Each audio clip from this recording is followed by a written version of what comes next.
Here's every way Caitlin Clark made ratings history this year. When we say Caitlin Clark had a record-setting rookie season in the WNBA, we don't just mean what she did on the court. Sure, it is undeniably impressive that Clark set the WNBA single-season assist record and the single-game assist record for all players, not just rookies. She also has the rookie records for points and three-pointers, in addition to ending the WNBA's longest playoff drought. Clark's biggest impact, however, might be her ability to make numbers measured in the millions go up, be they viewers or dollars. It's not just that the WNBA has never seen a player so transformative to its bottom line. It's simply hard to think of a rookie in any sport that has had such an immediate impact upon his or her league. With Clark and the Indiana Fever finishing the regular season Thursday, let's go through each of the ways she altered the WNBA's bottom line. 6 WNBA networks set ratings records this season, all via Caitlin Clark. When the WNBA's broadcast schedule was announced, the two-time defending champion and title favorite Las Vegas Aces had the second most national television games in the league with 35. Right behind them were the New York Liberty, currently tops in the standings with 31. The team with the most, the Fever, with 36. The Fever might have been the worst team in the East last year, but they had Clark. And if you need an explanation of why that was more important than what the Aces and Liberty had, let's take a look at the WNBA's TV partners and what their viewership records for a WNBA game is now. ESPN. Indiana Fever Chicago Sky, 2.3 million. CBS. Chicago Sky Indiana Fever, 2.25 million. ABC. Seattle Storm Indiana Fever, 2.2 million. ESPN2. Indiana Fever Connecticut Sunday, February 1st million. ION. Indiana Fever Chicago Sky, 1.6 million. NBA TV, Las Vegas Aces Indiana Fever, 678K. The Fever also played games on Prime Video and CBS Sports Network, but ratings numbers are not available for those games. It's not a coincidence that half of the above games involve the Sky, including the ESPN and CBS games, which are now the two most watched games for the WNBA since 2001. The Sky's Angel Reese has been positioned as Clark's rival since their college careers, and the forward had a spectacular year in her own right, until recently owning the WNBA single-season rebounding record. Another fun fact, NBA TV set a record for WNBA single-game viewership 8 different times this year. Clark played in all 8 of those games. That Aces Fever game also outdrew every NBA game on the network last season. The Fever had 90% of their games aired nationally this season. It wouldn't be surprising if that number is 100% next year. 23 WNBA games drew more than 1 million viewers. Clark played in 20 of them. According to Sports Media Watch, before the season, no WNBA game had averaged more than 1 million viewers since 2008. Let's just say that changed when Clark entered the league.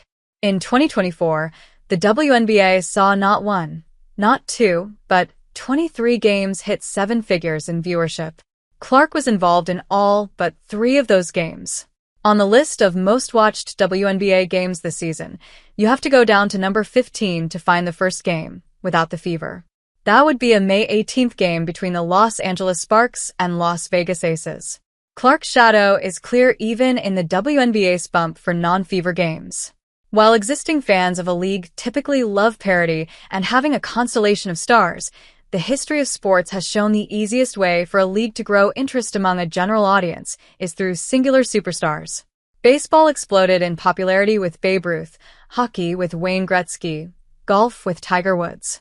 The NBA was in dire straits financially before Magic Johnson and Larry Bird arrived, a comparison many like to throw out with Clark and Reese, and it became a global power with the rise of Michael Jordan. That doesn't mean other NBA players should have been giving those stars special treatment or publicly thanking them. It's just hard to deny those other players saw larger audiences by being on the same court as the person most casual fans wanted to see. There are other good WNBA players. For whatever reason, and those reasons have been, and will continue to be unpacked, Clark is unique in her impact. Caitlin Clark's Iowa career ended with the 3 most watched women's college basketball games. Clark's Iowa career already had enough records, most notably the NCAA career scoring record, but her last few games in the NCAA tournament were landmark moments for women's college basketball on the ratings side. In the Elite Eight, Iowa's rematch against Rice and LSU shattered the viewership record set by last year's meeting in the NCAA championship game, with 12.3 million viewers, making it the most-watched women's college basketball game ever. In the Final Four, Iowa beat UConn while drawing 14.2 million viewers, making it ESPN's most-watched basketball game. That's not ESPN's most-watched women's game or most-watched college game, either. ESPN, which holds NBA rights and previously aired men's March Madness games, never had a basketball game draw more viewers. The game also outdrew every NBA Finals and MLB World Series game over the past year, and all but 5 college football games. And then the championship game against South Carolina drew 18.7 million viewers, aided by a move from ESPN to ABC. You can only wonder if the WNBA would see similar numbers if the Fever make a playoff run. The WNBA draft and All-Star game demolished their viewership records with Caitlin Clark. Before 2024, the most-watched WNBA draft was in 2004, when Diana Taurasi entered the league. That draft drew 600,000 viewers. Clark's official entry to the league drew 2.45 million, a 374% increase over the previous year. It's definitely worth noting the 2024 draft was pretty hyped behind Clark as well, with well-known players such as Brink, Rice, and Camila Cardoso. The WNBA All-Star Game, in which Clark's appearance after being excluded from Team USA was a significant storyline, did similarly well, drawing 3.44 million viewers. The previous record was the 2003 game, with 1.44 million viewers. So, Clark's presence helped the WNBA quadruple its draft ratings and double its All-Star Game ratings. Fever quadrupled ticket sales after drafting Caitlin Clark. When it came to actually putting butts in seats, Clark was on another level. Last season, when the Fever were struggling to a 13-27 record, the team ranked second to last in the WNBA with an average attendance of 4,067 per game.